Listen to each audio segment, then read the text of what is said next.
नमस्कार दर्शक बंधु जय जगन्नाथ आपणकर प्रिय सुनेना अच्छी किसी जबरदस्त से आशा करुँची आज प्रोमोटी आपण मानक निश्चय भल लगे।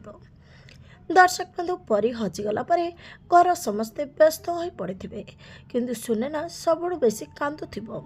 गुरुदेव पाखक विवेक जाइथिबे। विवेक गुरुदेव को पचारे आम झील मिलूनी। तापरे गुरुदेव कहे व्यस्त हुओनी, भोला बाबा निश्चय तुमको रक्षा करेंगे। तापर प्रिय सुनेना को पचारे, सुनेना तू परी को मंदिर में छाड़ी आउ कुआड़े जाइनु तो?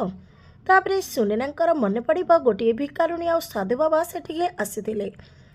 तापर सुनेना कह से मते जोर जबरदस्ती टंका मागुले। तापर विवेक कहे लगुच से ही पिला चोर हो पारती। हेले दर्शक बंधु विवेक आ सुनेना मिसी कौन परी को खोजी बाहर करें से पिला चोर मान धरी पारे? आपण को कौन लगुच कमेंट माध्यम निश्चय जनातु। आज राति 7:30 देखंतु आपणकर प्रिय सुनेना।